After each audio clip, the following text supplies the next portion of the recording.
Señor, pues te damos muchísimas gracias por este día. Te pedimos, Dios, que tú lo bendigas. Te pedimos, Padre mío, que tú guíes tanto las enseñanzas de Miguel como las del Salmo. Te quiero pedir, Padre mío, que seas tú quien hable a los corazones de todos. Y suplicándote, Padre mío, que tú puedas derramar tu Santo Espíritu en este tiempo. Te quiero pedir por todo esto, te doy gracias. Y todo esto te lo pido en el nombre de tu Hijo Jesús. Amén. Bien, pues adelante, Señor.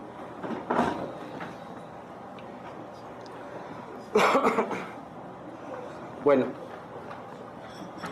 pues vamos a continuar, no vamos a empezar, sino vamos a continuar con el Salmo, con la sección número 18 del Salmo, que corresponde a la palabra tzadí.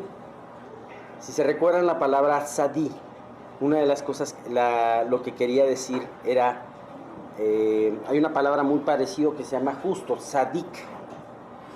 Y hemos visto que, y precisamente empezamos el Salmo, empezamos esta sección, hablando de la justicia y de la rectitud de los juicios de Dios. El salmista alababa a Dios por todo esto, ¿no? Entonces, bueno, pues ya una vez que hablamos de estos dos versículos, vamos a hablar el día de hoy de tres temas: el celo, la pureza y la pequeñez.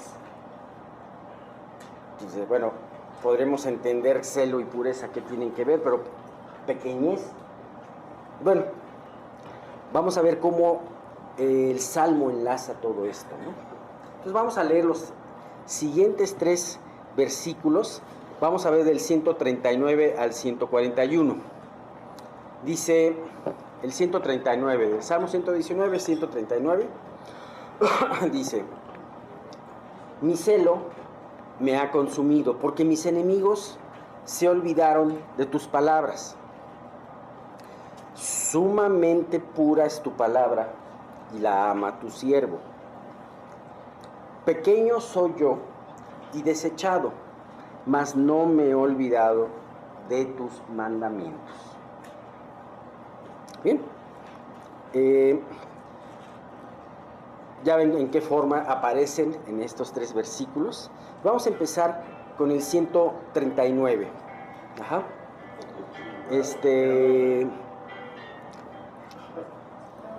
La palabra que se utiliza en este versículo para celo en hebreo es kiná. Kiná con Q y al final una H. Esta palabra a su vez significa ardor, significa fuego.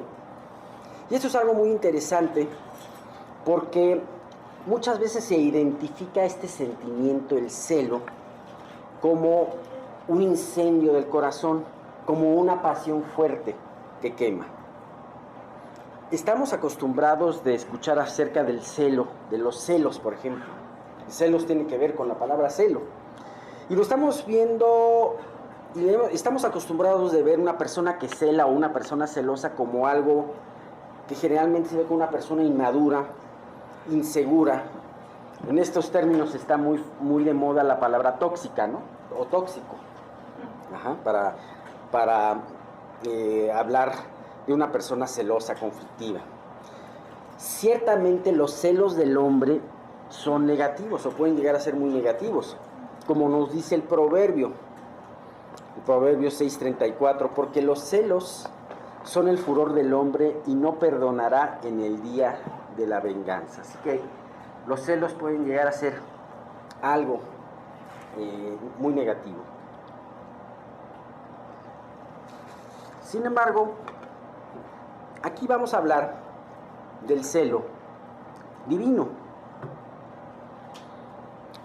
Y fíjate que el celo divino de ninguna manera es un defecto, sino por el contrario, es un atributo de Dios. El hecho de que Dios sea celoso no es un defecto, sino es un verdadero atributo. Lo podemos ver, por ejemplo, en el siguiente versículo de Éxodo 34:14. cuando dice, porque no te has de inclinar a ningún otro Dios, pues Jehová, cuyo nombre es celoso, Dios celoso es.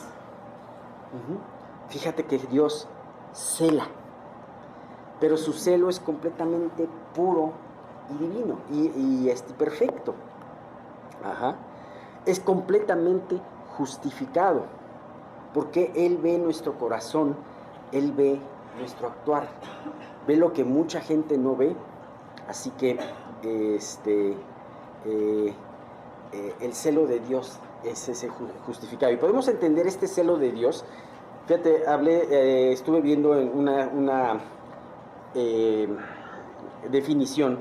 Es un amor apasionado, intenso y justo. Fíjate, amor apasionado, intenso y justo por su nombre, por su gloria y por su pueblo. Dios es celoso de su nombre, Dios es celoso de su gloria, Dios es celoso de su pueblo. Cuando Dios adquirió a su pueblo, Dios lo celó, dijo, este pueblo es mío. Y si tu pueblo eres infiel a mí, con otro Dios, con otros ídolos, entonces yo voy a actuar en consecuencia. Así que debes de tener temor al celo de Dios. Podemos ver ese celo reflejado en muchos aspectos en el Antiguo Testamento. Vamos a mostrar uno, por ejemplo, el celo que consumió a los dos hijos mayores de Aarón, Nadab y Abiú. Ellos fueron consumidos por fuego porque ofrecieron un sacrificio raro, un fuego extraño delante de Dios. Dios acababa de dictar sus leyes y les había dicho lo importante que era seguir esas leyes de la ceremonia. Y ellos lo tomaron a la ligera. El celo de Dios por su gloria y por su nombre los consumió. Podemos ver muchos años después de esto cómo ese mismo celo actuó en nuestro Señor Jesús cuando hizo aquel azote de cuerdas y purificó el atrio de los gentiles. Así en el templo que estaba en el tiempo de Jesús, había un atrio, el atrio de los gentiles. Pero ese se había convertido, parecía una romería. Lo impresionante es que las autoridades del templo recibían seguramente dinero por las personas que se colocaban ahí, ¿no? Como también en esos mismos mercaderes pues hacían fraudes, incrementaban precios, seguramente se aprovechaban, ¿no? Se aprovechaban de todo esto. Entonces Jesús entró un celo, porque no solamente se estaba haciendo algo equivocado ahí, sino se estaba haciendo en un lugar que Jesús veía de suma importancia, que veía santo. Ahora, ese atributo de Dios, los celos, también es transferible hasta a sus hijos.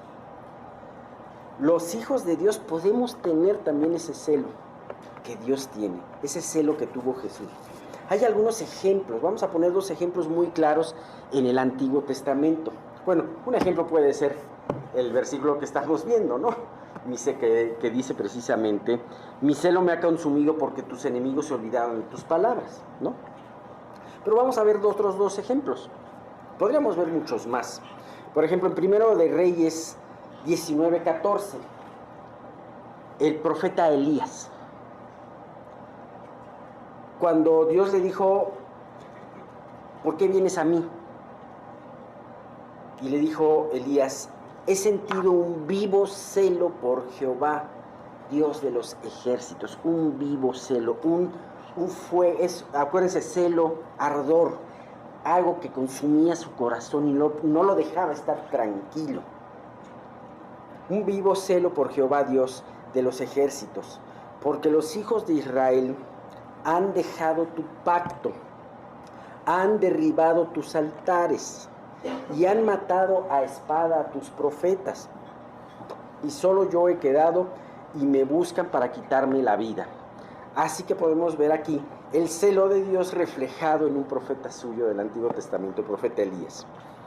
En el Nuevo Testamento también vemos ese celo, en el celo de los corintios. en 2 Corintios, cuando Pablo los felicita porque habían estado ordenando varias cosas en su vida espiritual. Decía: porque aquí esto mismo de que hayáis sido contristados según Dios, ¿qué solicitud produjo en vosotros? ¿Qué defensa? ¿Qué indignación? ¿Qué temor? ¿Qué ardiente afecto? ¿Qué celo? ¿Y qué vindicación? Dice: qué celo y qué vindicación. En todo os habéis mostrado limpios en el asunto. Si ustedes se fijan, los dos casos, tanto el del Antiguo como el del Nuevo Testamento, son parecidos.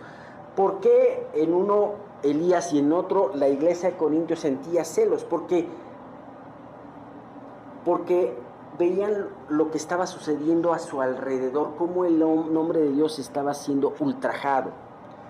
En el caso de Elías con Israel, el pueblo estaba completamente desviado, entregados a la idolatría. Y en el caso de los corintios, algunos miembros de la iglesia estaban entregados a la inmoralidad, ¿no? Entonces, el ver eso les producía un celo sano. Ajá. Bien, ese es el mismo caso de nuestro salmista, el cual, al ver que sus compatriotas, no creo que el salmista haya estado hablando de los persas o de los filisteos, sino de los mismos israelitas que menospreciaban la palabra de Dios y que la pisoteaban. Esto provocaba al salmista su celo, su enojo, su urgencia para que Dios actuara en ese momento. Bien, pues aquí también tenemos una situación. ¿Por qué estas personas de las que les he estado hablando, Elías, los corintios, este salmista, por qué tenían este celo? Porque ellos amaban a Dios y amaban a sus palabras. En el caso de los corintios, fueron despertados a ese amor de Dios.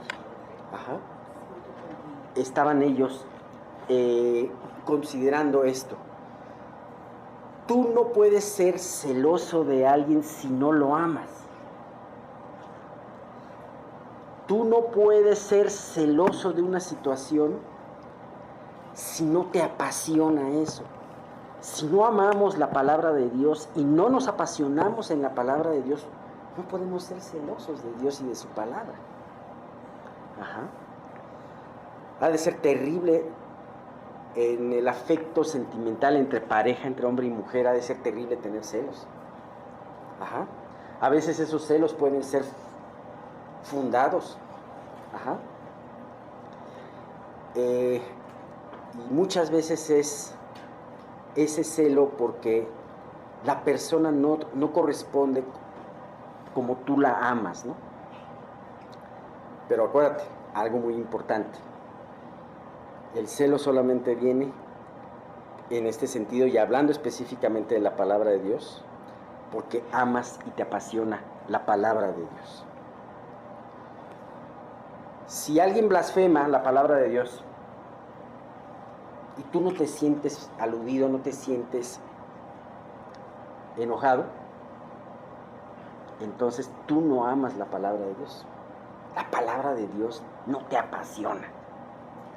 Ese es un punto importante. ¿No amas la palabra de Dios? ¿No te apasiona? Bueno, es importante que trabajes en eso. Y es importante que la leas, es importante que la recuerdes, que la medites. Es algo importante. Fíjate, ese celo fuego, tiene que ver también con la purificación. ¿Qué fue lo que hizo Dios cuando salió fuego y acabó con la vida de Nadab y Abiú? Nos puede parecer algo muy cruel. Como Aarón fue algo que En un principio no lo entendió tanto que Moisés tuvo que hablar inmediatamente con él y ponerle algunas reglas ahí. Pero ese fuego purifica. Ajá. Y precisamente en el versículo 140 vamos a hablar de la pureza. Dice, sumamente pura es tu palabra y la ama tu siervo. Ajá. Es muy claro a través de todo esto que la palabra de Dios la ama el salmista. Pero aquí está hablando de otra característica. Pura. Sumamente pura. Cuando tú encuentras algo que tiene mucha pureza, una sustancia, un producto, es algo muy valioso. Por ejemplo, los pigmentos. En la antigüedad se utilizaba mucho el pigmento de la púrpura. Era un pigmento en donde además teñía los vestidos reales, los vestidos de los reyes. Y para hacer una pequeña cantidad, este pigmento salía de la tinta o de la baba de un caracol.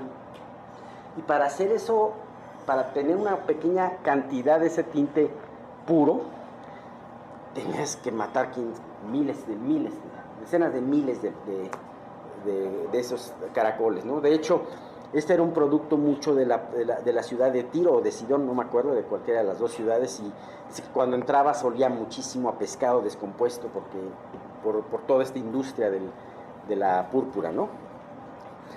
La palabra en hebreo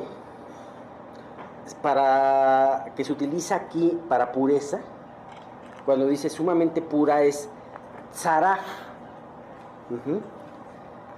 Tzaraf tiene varios significados. Uno que me llamó mucho la atención es fundir un metal. Significa crisolar también, que es algo muy parecido. Refinar, hasta también a los plateros se les llamaba tzaraf. Da la idea de un material precioso, de un metal precioso como el oro, el cual se funde para quemar o decantar las impurezas o escorias. Entre más veces se hacía, entre más se quería puro el metal, se tenía que repetir varias veces este proceso. Ajá, hasta dejarlo con una pureza, no completamente pura, pero de mucha calidad, ¿no? Dice el Salmo 12:6, las palabras de Jehová son palabras limpias, como plata refinada en horno de tierra, purificada 7 veces, ¿no? Bueno, aquí el salmista lo acompaña con esta condición que dice sumamente. Sumamente es una forma de decir es lo máximo. No hay una forma, no hay un grado de más pureza. Ajá. La pureza ha llegado a lo más alto que existe, ¿no? Y vamos a hablar de esta pureza. ¿Por qué la palabra de Dios es pura? Vemos también en el Salmo 19 que nos habla de esta pureza de la palabra de Dios. Ahorita les encuentro rápidamente el versículo. Dice, el precepto en el Salmo 19:8 dice, el precepto de Jehová es puro, que alumbra los ojos. Ajá. Bueno, ¿por qué la palabra de Dios, por qué el mandamiento de Dios es puro? Primeramente podemos hablar del autor. El autor, es decir, Dios, es completamente puro. No existe en él ninguna mancha ni sombra de variación. Aquella María de Betania, y en esta imagen podemos también concentrarnos en la pureza de Jesús. Ajá. Dios hecho hombre, el que ha pisado esta tierra con una pureza impresionante. María de Betania quizás no podía entender toda la pureza que Jesús tenía, sin embargo le hizo un regalo acorde a esa pureza. ¿Qué fue el regalo que le hizo María de Betania a Jesús? Le virtió todo un frasco de perfume de nardo puro, seguramente para ese perfume, para esa libra o onza, no sé qué era, se necesitó muchísimas flores para poder hacer eso, cientos de miles. Por eso era tan caro, porque era muy puro. Ajá. Seguramente María dijo, es que mi Salvador es puro y fragante como el perfume, ¿no? Muchos de los otros discípulos no lo entendieron, pero María veía así a su Señor. Dios es puro y de esto nos habla la palabra. Fíjate lo que dice 1 de Juan 3, del 2 al 3. Amados, ahora somos hijos de Dios y aún no se ha manifestado lo que hemos de ser, pero sabemos que cuando Él se manifieste seremos semejantes a Él, porque lo veremos tal y como Él es. Y todo aquel que tiene esta esperanza en Él se purifica a sí mismo, así como también Él es puro. Así que podemos tener, por cierto, que Dios es puro y que también ese Dios puro tendrá un pensamiento puro y por lo tanto también un juicio puro mostrado en su creación y en su palabra. David, cuando pecó en el Salmo 51, decía: contra ti solo he pecado y he hecho lo malo delante de tus ojos, para que seas reconocido justo en tu palabra y tenido por puro en tu juicio. Tenido por puro en tu juicio. O sea, David dijo, yo soy el que pequé. ¿Cuántas veces nosotros podemos justificarnos y echarle la... ¿Qué estamos haciendo cuando nos justificamos? ¿Le echamos la culpa a Dios? Y cuando le echamos la culpa a Dios estamos pensando que Dios es impuro. En ese entonces David dijo, yo he pecado, yo soy el impuro y bastante impuro, pero tú eres el puro. Aunque el juicio de Dios era que se iba a morir el hijo de David y que iba a haber espada permanentemente en la casa de David, David dijo, tú eres puro en tu juicio, aunque ese juicio pueda ir en contra mía, eres puro en tu juicio. Bueno, el autor es puro. Y en segundo lugar, este autor, nuestro Señor Dios, ha tenido un cuidado de su palabra a través de los milenios excepcional para poderla mantener completamente pura. Dios ha puesto en el corazón de los hombres cuidar esa palabra. Aunque la palabra de Dios ha sido de lo más atacado que ha existido, hay mucha gente que la ha querido rasgar, modificar, romper, quemar. Pero realmente es impresionante, y vamos a hablar un poquito de eso, de cómo Dios ha cuidado su palabra en la historia. Empecemos con el Antiguo Testamento. Estuve viendo en un libro que Dios puso en el corazón de los escribas copistas reglas muy estrictas para poder hacer las copias de un pergamino a otro. Vamos a hablar de algunas reglas de estas. Esto que voy a hablarles ahorita es mucha información, es información, digamos, curiosa, pero es importante para que vean lo que podemos confiar en la palabra. Bueno, confiamos nosotros en la palabra porque Dios nos habla a través de ella. Pero cuántas veces a mí llegaba recién convertido, llegaba alguien y me dice, oye, ¿cómo puedes confiar en un libro que fue escrito quién sabe por quién y fue además traducido quién sabe por quién? Muchas veces, no sé si alguien de ustedes ha escuchado ese argumento, ¿no? Bueno, ese argumento es perfectamente contestable. Y dice, fíjate, por ejemplo, algunas de las reglas que tenían los copistas judíos. El rollo, en donde porque antes se escribían en rollos que eran pieles de animales, debían de ser de pieles de animales limpios. Y las uniones entre una página de piel y la otra página de piel deberían de ser también del mismo material, materiales de animales limpios y de excelente calidad. Cada piel del rollo debía de tener un cierto número de columnas. O sea, cada uno de los pergaminos, digamos, que hacían el códice o el rollo, debían de tener el mismo número de columnas. En el mismo códice. El tamaño de columna no debía de ser ni menor a 48 líneas ni mayor a 60 líneas. El ancho de cada línea debía de ser de 30 letras. La tinta debía de ser negra, no de otro color, y debía de ser preparada con una receta especial. El transcriptor no podía desviarse ni lo más mínimo de la copia anterior. Tenía que terminar la letra en ese mismo lugar.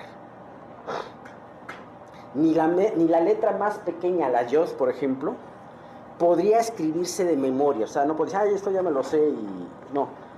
El copista siempre debía de ver constantemente el manuscrito que copiaba. Aun si un rey llegara y le hablara, el rey tenía que esperarse porque no podía interrumpir lo que estaba haciendo el copista. Así eran las reglas tan estrictas, entre otras, ¿no? Cualquier omisión de estas reglas o algún error involuntario en la transcripción hacía que se desechara ese escrito. Una piel muy fina, si te equivocabas con alguna cosa o hacías una tachadura, una enmendadura, va para afuera, se entierra, se quema. Una vez que se terminaba la copia, ya había un especialista que la cotejaba perfectamente con el original copiado. Y entonces, ya que estaba todo perfecto, se le daba la autoridad y decía, este pergamino nuevo vale lo mismo que este viejo. Y si por el uso del pergamino viejo empezaba a tener mutilaciones, roturas y todo esto, se guardaba en un lugar en la sinagoga, y entonces el que se utilizaba era el pergamino nuevo, teniendo la confianza, o sea, con confianza de que era una buena copia. Así que podemos tener esta evidencia que hacía que el trabajo de los copistas fuera muy exactos. Pero también, por otro lado, por si esto fuera poco, Dios permitió que hace algunos años, hace como 80 años, se descubrieran en el Mar Muerto, en las cuevas de Qumran,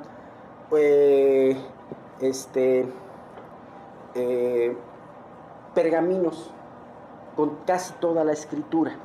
Me parece que el único libro que no está en esos pergaminos era el libro de Esther. Imagínate. Los pergaminos de la cueva de Qumran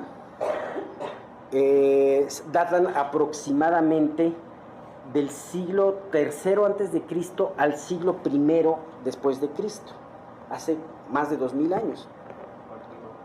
¿Mande? Del tercero antes de Cristo al primero antes de Cristo. Antes de ese descubrimiento, los pergaminos más antiguos que se tenían eran del siglo X después de Cristo.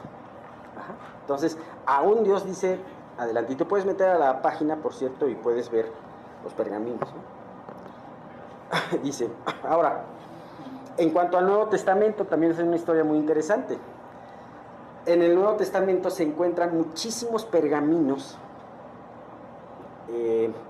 Un estudioso de las Escrituras llamado Bruce Metzger decía que existían más de 5000 manuscritos. Y he escuchado que otros dicen mucho más, ¿no? De esos manuscritos vienen prácticamente todas las traducciones modernas del Nuevo Testamento, ¿no? Teniendo en cuenta, hablando de los manuscritos, teniendo en cuenta que digamos, el Nuevo Testamento se escribió, la mayoría del Nuevo Testamento se escribió aproximadamente de la mitad del siglo I, años 50 después de Cristo, un poquito antes, al final, podemos encontrar copias, por ejemplo, del Evangelio de Juan, de porciones del Evangelio de Juan, de aproximadamente esto es en el manuscrito John Ryland, data del año 130 después de Cristo, tan solo unos decenios después de que Juan escribió el original, ¿no?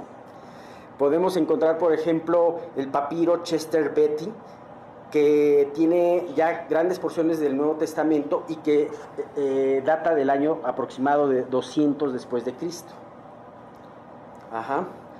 Y ya podemos encontrar algunos otros códices, porque se les llama códices, del año 400 después de Cristo, con prácticamente todo el Antiguo Testamento, todo el Nuevo Testamento, apenas 300 años después de que se escribió. Tú no podrás decir, ay, oye, 300 años son muchos. No, no son muchos. Si tú comparas los 300 años de los papiros encontrados con respecto a cuando se escribió, y los comparas con muchas de las obras clásicas que se dan por ciertas y se dan por válidas, y si dicen, vas a ver lo siguiente. Por ejemplo, ¿quién ha oído de la obra esta de la Guerra de las Galias? Hay una obra de la Guerra de las Galias que se escribió a principios de la era cristiana y que su papiro más antiguo, su documento más antiguo, data de 900 años después. Por ejemplo, tenemos otro ejemplo, las tetralogías de Platón. El papiro más antiguo data de 1200 años después de que se escribió el original. Los libros de Tácito, 1000 años. Las historias de Tucídides y de Heródoto, 1300 años. Podríamos seguir y seguir, pero no tiene caso llenarnos de información, pero todo esto es un poquito para que vean, realmente la palabra de Dios es confiable. Y gracias a Dios por cada una de esas personas que fueron fieles en seguir, que a lo mejor que fueron fieles en copiar, que fueron fieles en encontrar, en estudiar, en guardar todo esto. Sin embargo, gracias a Dios, y se nota aquí el poder de que la palabra de Dios es excepcionalmente pura. Una persona que me decía precisamente este argumento de que, oye, no puedes confiar, seguramente lo que se escribió en un original y lo que tú lees ahorita es completamente distinto. Justamente estábamos viendo un programa de televisión en donde estaban hablando de los rollos del Mar Muerto, y la persona que hablaba de estos rollos dijo, lo más espectacular es que las versiones modernas de la Biblia se ajustan un 95% exactas a lo que era esos pergaminos. Ajá. Teniendo en cuenta que hay muchas diferencias que no son notables o no afectan mucho, ¿no? Bien, pues imagínate además, dice, ahora, ya nos entendió que Dios, la palabra es pura porque también Dios la ha cuidado. Ahora, por último, esta parte, y creo que es lo más importante, y con esto vamos a terminar esta parte, la palabra pura también tiene un efecto purificador en la vida del que la oye, la aprende y medita en ella. La palabra además tiene ese poder de purificar nuestra fe, nuestros pensamientos, nuestros motivos. El joven, y también diría yo, el viejo, limpian su camino guardando la palabra. Decía Jesús a sus discípulos, ya vosotros estáis limpios por la palabra que os he hablado. Decía Pablo, diciendo, maridos, amad a vuestras mujeres, así como Cristo amó a la iglesia y se entregó a sí mismo por ella, para santificarla, habiéndola purificado en el lavamiento del agua por la palabra, a fin de presentársela a sí mismo una iglesia gloriosa, que no tuviese mancha, ni arruga, ni cosa semejante, sino que fuese santa y sin mancha. Ese versículo me gusta mucho. También en Hebreos 10:22 dice, acerquémonos con corazón sincero, en plena certidumbre de fe, purificados los corazones, fíjate, purificados los corazones de mala conciencia y lavados los cuerpos con agua pura. Cuando vemos estos dos versículos, me viene a la imagen lo que aparece en los últimos capítulos de Éxodo, cuando se erigió el tabernáculo. Todo, cómo se lavaron los sacerdotes.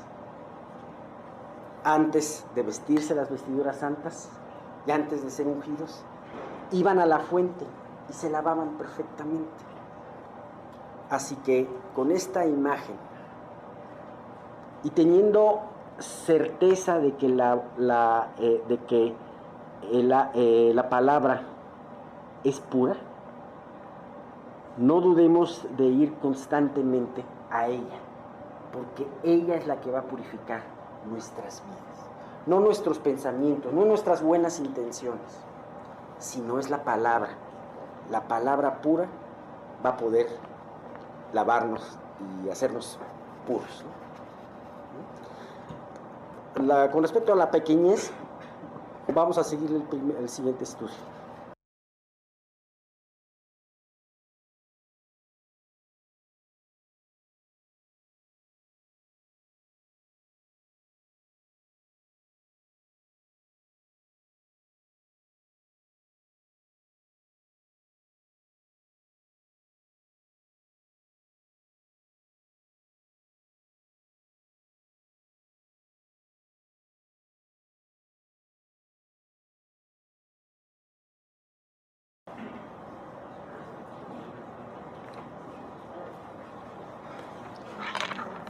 Bien. Recordando. Versículo 6 de Romanos 8. ¿Qué dice? El deseo de la carne es contra el espíritu, y el del espíritu contra la carne, y estos dos se oponen entre sí para que no hagáis lo que quisieres. Que en realidad nosotros podemos ver que el celo de Dios, continuando un poco lo que Alex comentaba en el Salmo 119, es algo que nosotros muchas veces no comprendemos.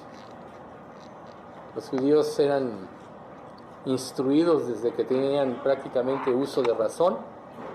En las escrituras lo son, la mayoría, muchos de ellos, sobre todo los ortodoxos, pero la incomprensión de la palabra y de las escrituras o de la seriedad no todos la entienden o la entendemos.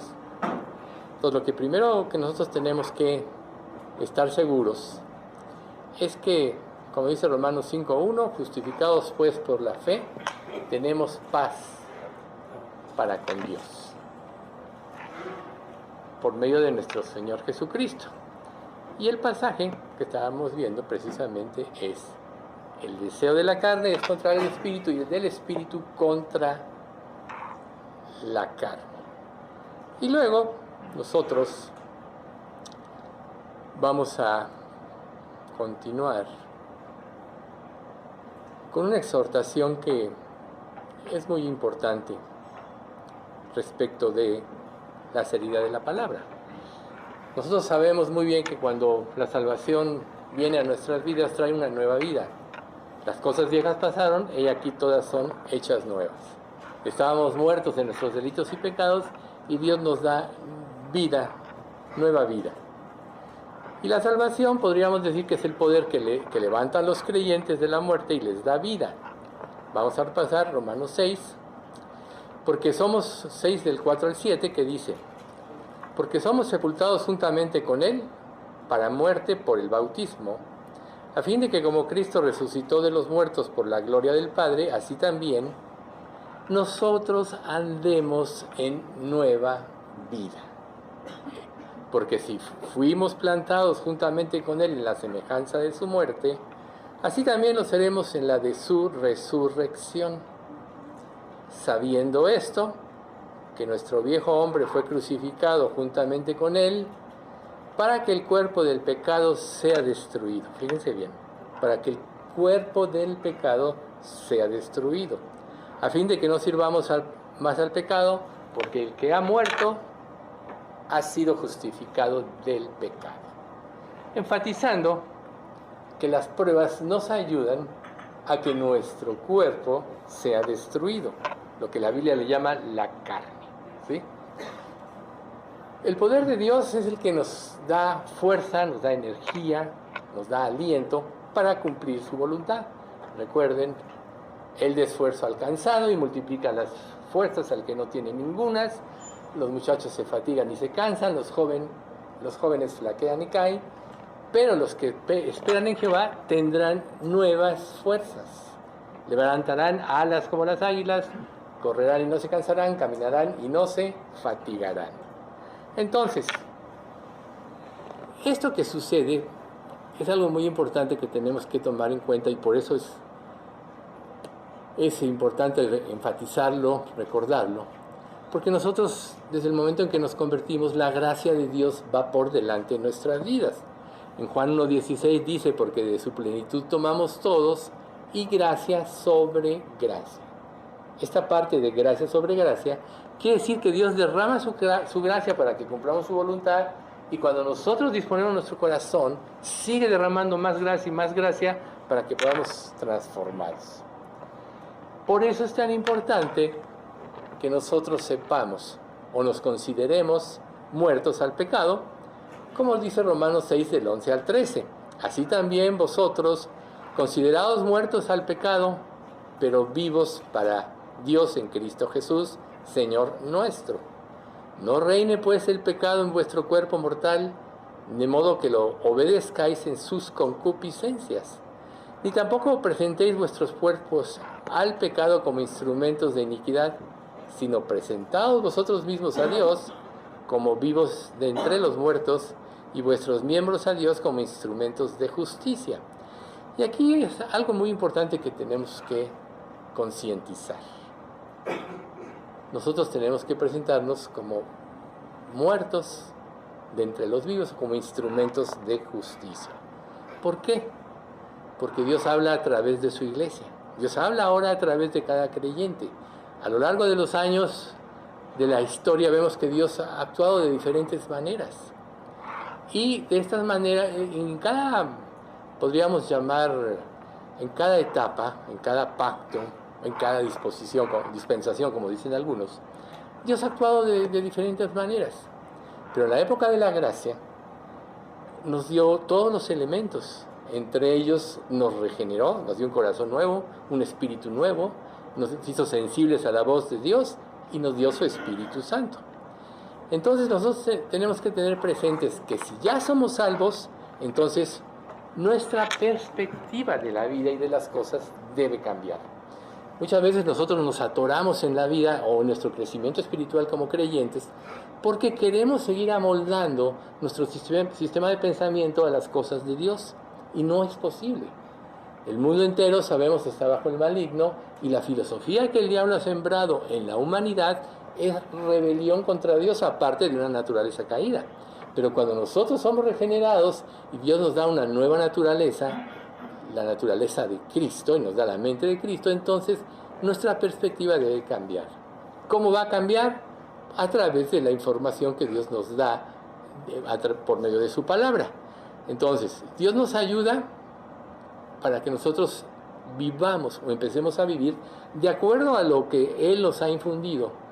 Y tenemos que, podríamos decir, migrar de las cosas que nosotros, por las que vivíamos, por las que éramos felices, las que eran nuestro plan y nuestra esperanza, a los planes de Dios, y estos revelados a través de su palabra.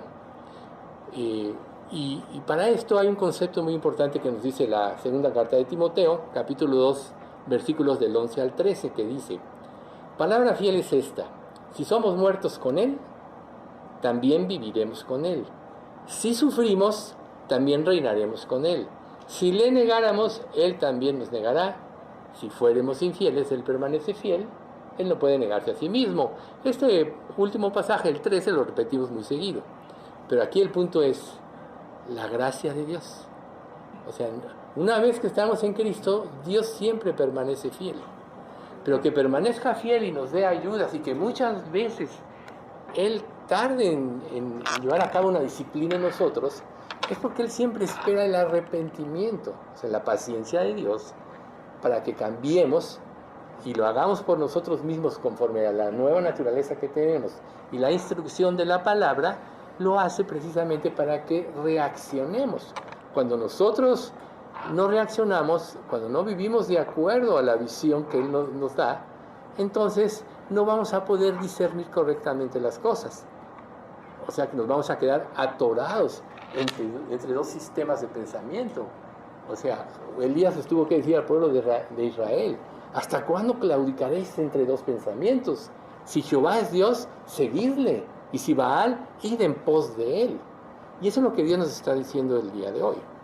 Tú no puedes mezclar la luz con las tinieblas, la justicia con la injusticia. Dios quiere que vivamos una vida justa.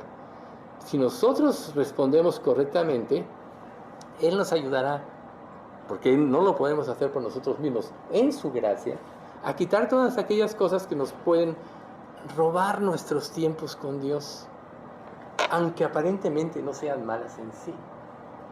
Cuando nosotros vemos un pasaje como este de Jeremías 29:13, y me buscaréis y me hallaréis, porque me buscaréis de todo vuestro corazón, ¿qué significa eso para ti? Que no debes de distraerte con cosas que te roben tus tiempos con Dios. Muchas de esas cosas pueden no ser en sí malas, pero hay un punto muy importante: te roban tu tiempo con Dios. Y es ahí donde nosotros tenemos que preguntarnos: ¿realmente mi corazón está dispuesto a buscarle de tal manera que Él se revele? Recordemos una cosa: el verdadero discernimiento espiritual es la capacidad, fíjense bien en este concepto, es la capacidad divina de separar la verdad divina del error y de la verdad a medias. Hoy vivimos un tiempo donde se predica la verdad a medias. Hace rato que Alex mencionaba, las traducciones son 95% fieles. ¿Qué pasa con la otra parte que no es tan fiel? Por eso en esta última época nosotros podemos ver que los eruditos ya se basan más en los textos griegos, en los textos antiguos, precisamente para no caer en errores de falsedad o de falsa doctrina, porque ese concepto también, un mar de verdad con una gota de mentira, ya no es la verdad. Igual pasa con nosotros en nuestra vida. Si nosotros estamos viviendo parcialmente la verdad, a lo mejor estás satisfecho con eso y es suficiente, pero nunca vas a poder ver a Dios en plenitud ni en toda su gloria. ¿Qué le dijo Jesús a Marta y a María con la resurrección de Lázaro? ¿No os he dicho que si creéis veréis la gloria de Dios? Si creéis, veréis la gloria de Dios. Muchos de nosotros nos podemos estar privando de ver a Dios en su magnitud por no querer dejar cosas que aparentemente no son malas, pero nunca se les olvide. Si Dios dice: busca primero el reino de Dios y su justicia, y todas estas cosas os vendrán por añadidura, habla de que primero es Dios, que Él tiene la prioridad en todas las cosas, hasta que tu alma se satisfaga y se llene. Entonces, ¿cómo crece el discernimiento verdadero? Solo por el estudio fiel de la palabra e intenso. ¿Sí? ¿Cuánto tiempo le dedicamos a Dios en nuestra vida? Pablo dijo en la primera carta de Corintios: me propuse no saber otra cosa que a Jesucristo y este crucificado. ¿Qué quiso decir este pasaje? Que él no se iba a distraer en nada que le robara su tiempo con Dios. Primero es Dios. Yo no digo que a veces no nos podamos distraer, pero nunca si no hemos tenido un tiempo de calidad, a tal grado que satisfaga o llene nuestro corazón en plenitud. Si nosotros no tenemos estos tiempos, es que de alguna manera estamos menospreciando a Dios. Recuerden ustedes que hay una conexión muy fuerte entre la soberbia y el orgullo activo que afectan la comunión espiritual con Dios. Ninguno de nosotros sabe el grado de orgullo hasta que se presenta la circunstancia donde se va a exponer. Todos creemos que sabemos mucho. Muchos creemos que sabemos más que los demás. Muchos pensamos que nuestro criterio de la vida y de las cosas es el mejor, que nuestra perspectiva es la correcta. Pero mientras tu perspectiva no sea la de Dios y su palabra no sea la que rija tu vida, te estás engañando a ti mismo. ¿Sí?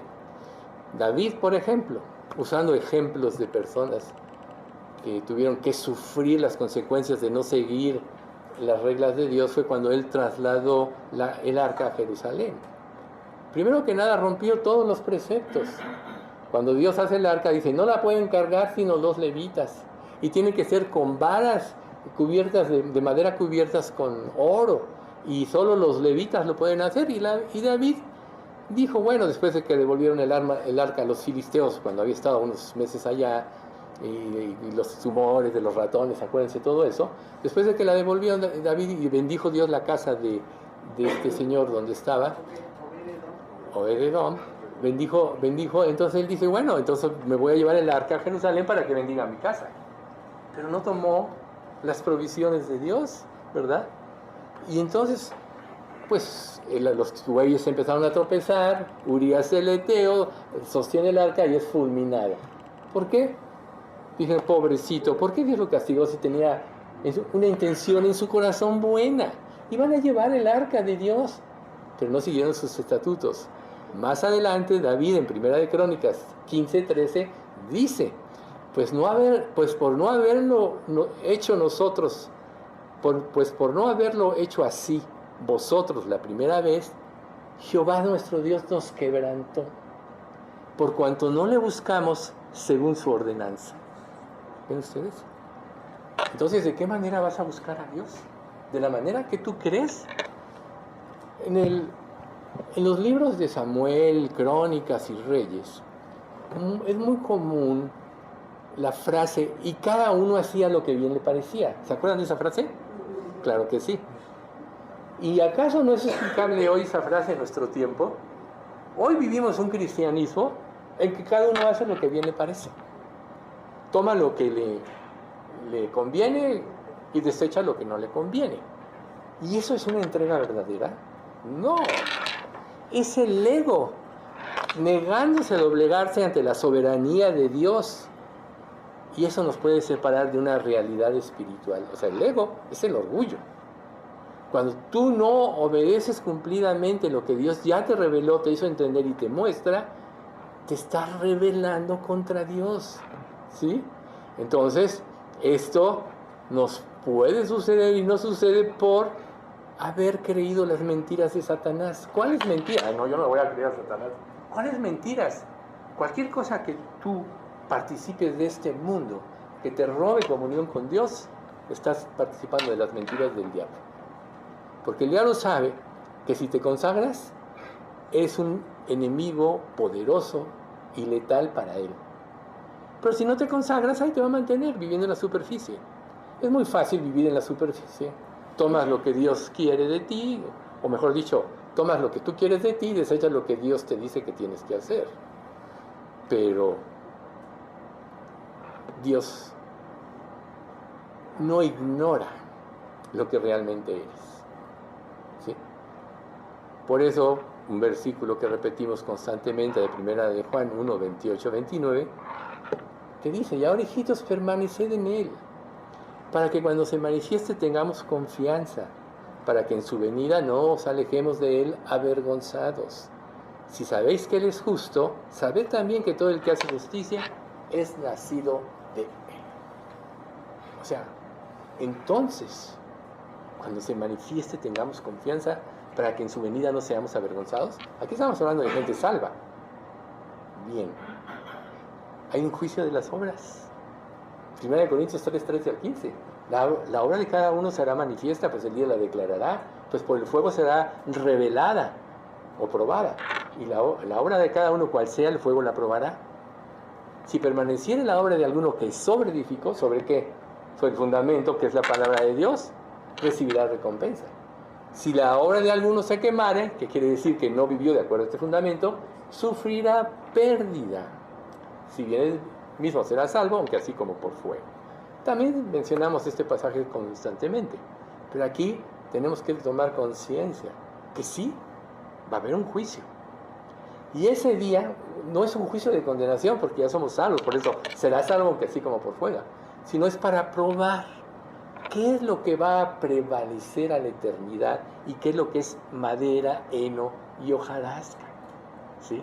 Lo que va a prevalecer hacia la eternidad es todo lo que Dios produjo en ti por medio de tu consagración y obediencia a la palabra. Vamos al Sermón del Monte. El árbol bueno da buenos frutos. El árbol malo da malos frutos. Al árbol se le conoce por su fruto. ¿Quién es el árbol bueno? Jesucristo. Lo que Él nos muestra en su palabra. ¿Quién es el árbol malo? El ser humano y su naturaleza. ¿Qué emana de ti? ¿Cuál es el fruto de tu vida? Para que te des cuenta hasta qué grado está reinando Cristo en ti. Si el fruto de tu vida son los amor, gozo, paz, paciencia, benignidad, bondad, fe, mansedumbre y templanza, entonces quiere decir que estás caminando correctamente. Pero si no es, algo anda mal. Y tienes que reconciliar y tienes que recapacitar. Por eso es que pasajes como este tienen que ser como una sirena de emergencia para la iglesia en la actualidad. ¿Por qué? Porque podemos haber caído, muchos han podido caer en esta trampa, o hemos caído de una manera todos en ella, sin que haya un verdadero arrepentimiento. Recuerden ustedes, cuando tú te das cuenta de tu malo proceder, o de tu mal proceder, o sea, un pecado en tu vida, lo que procede es el arrepentimiento. Si tienes el Espíritu Santo eleva tu convicción al máximo y no te va a dejar hasta que no te arrepientas. Por eso David dice en el Salmo 32, mientras callé, se envejecieron mis huesos en mi gemir todo el día, porque de día y de noche se agravó sobre mí tu mano, se volvió mi verdor en sequedades de verano. Eso es lo que Dios hace con los creyentes cuando pecamos. Hasta que mi pecado te declaré y no encubrí mi iniquidad. Dije, confesaré mis transgresiones a Jehová, y tú perdonaste la maldad de mi pecado. Por eso, el siguiente pasaje es también muy importante. Por eso orará a ti todo santo en el tiempo que puedas ser hallado. Estamos en ese tiempo, en el que podemos buscar a Dios y Él nos responde. Ya derramó su gracia por nosotros, sobre nosotros, y ya somos salvos. Ahora es el momento de la consagración. Si no hay un genuino arrepentimiento, o sea, no hay un cambio de conducta, entonces, ¿qué está sucediendo? Vamos a vivir una religión falsa. Todas las falsas religiones de la actualidad complacen a las personas, le dicen lo que quieren escuchar, por eso se llenan las iglesias. Pero cuando Jesús les empezó a decir a sus discípulos que Él es el pan de vida, que el que viene a Él coma de su carne, porque su carne es verdadera comida, y beba de su sangre, porque su sangre es verdadera bebida, dice la Escritura que muchos se alejaron de Él, porque no entendieron. Y los discípulos, y Jesús voltea con sus discípulos y les dice, ¿ustedes también se quieren ir? ¿Y qué responde Pedro? Señor, ¿a quién iremos? Tú tienes palabras de vida, ¿verdad? Entonces, hay cosas que nosotros a lo mejor no podemos soportar porque realmente en lo profundo no queremos hacer la voluntad de Dios. Y muchas veces la solución es escapar. Pero ¿de quién vas a escapar? Acuérdense de Abraham cuando Dios le dijo, sacrifícame a Isaac, ¿no? 3 días de camino había desde la orden hasta el momento de la ejecución. ¿Qué pasó en la mente de Abraham durante esos 3 días? Estuvo yendo para acá, para allá, ¿sí? Y concluyó, voy a obedecer a Dios. Y a veces Dios a nosotros nos encajona de esa manera. queremos hacer nuestra voluntad porque no haya cabida su palabra en nosotros y vamos de allá para acá, ¿cómo? Justificándonos, justificando nuestro proceder. Y eso ya nos metió en una falsa religión. Santiago, la religión pura y sin mácula es esta: visitar a los huérfanos y a las viudas en sus tribulaciones y guardarse sin mancha del mundo. Una vida de piedad y una vida de pureza y santidad. ¿Ven ustedes? Entonces, si nosotros concientizamos todo esto, tenemos que buscar la forma o el camino para abandonar nuestra falsa religión. Debemos permitir que la palabra inmutable de Dios, quiere decir que no cambia, manifieste su gloria a través de nuestras acciones. ¿Acaso no todos nosotros queremos glorificar a Dios con nuestra vida? Sí, pero a veces nuestros hechos lo niegan.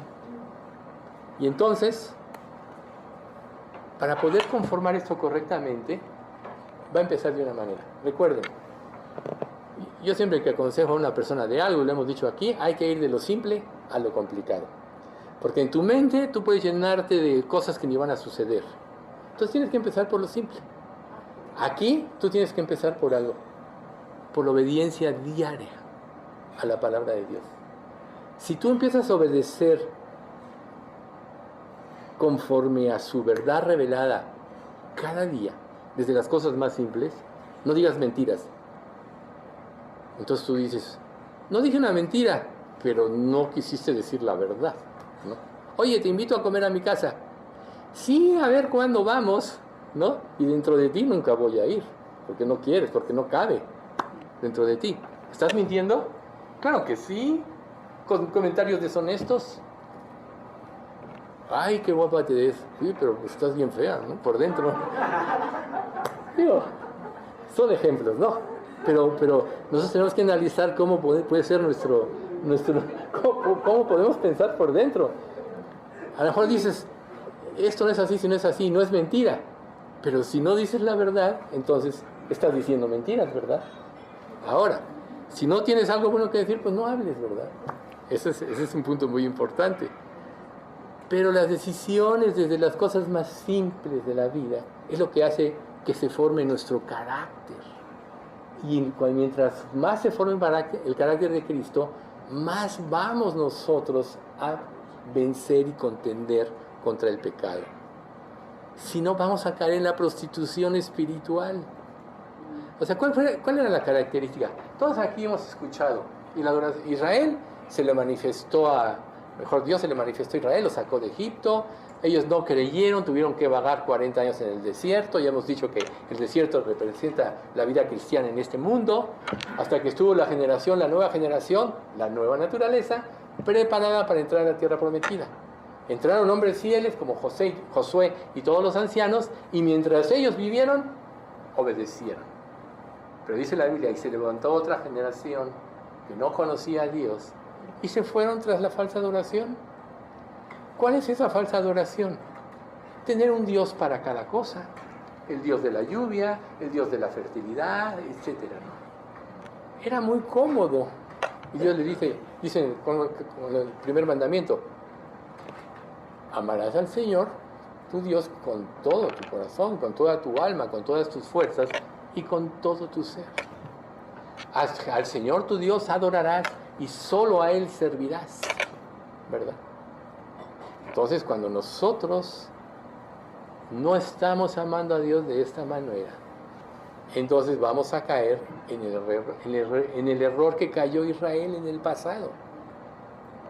Era muy cómodo. El ídolo es muy atractivo porque te produce placer y satisfacción, pero no una satisfacción profunda ni sacia tu alma, que tiene un vacío del tamaño de Dios. Por eso dice, si mal no recuerdo, el Salmo 84:10, mejor es un día en tus atrios que 1000 fuera de ellos. Un día en tus atrios. Y el ídolo te saca o te roba los tiempos de comunión. Fue el ego israelita lo que le impidió doblegarse ante la soberanía de Dios. Le impidió humillarse por completo y le condujo a una sentencia inevitable de juicio. Todo nos consta que Dios juzgó a Israel. Hoy tienen casi 2000 años que no tienen un templo. Recuerden, el templo fue destruido en el año 70 después de Cristo por Tito, hijo del emperador Vespasiano. Y no tienen templo, no tienen lugar donde adorar. Estaba viendo el testimonio de un judío que se convirtió, que empieza a cuestionarse. Dice, oye, pero ¿por qué no tenemos templos si Dios está con nosotros, como ustedes dicen? ¿Por qué nosotros no ponemos un lugar? ¿Y qué dijo Jesús en la entrada a Jerusalén? He aquí tu casa se os deja desierta, por cuanto no conociste el tiempo de tu visitación. Quizá nosotros estamos en una posición igual. Estamos tratando de darle migajas a Dios, migajas de nuestro tiempo y de nuestra entrega, y vivimos como queremos. Estamos en idolatría. Oseas 5, del 3 al 5. Oigan bien.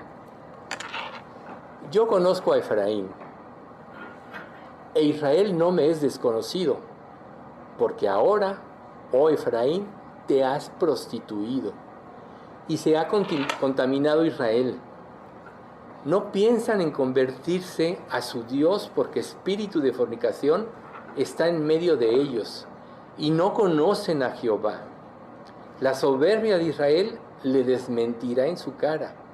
Israel y Efraín tropezaron en su pecado, y Judá tropezará también con ellos.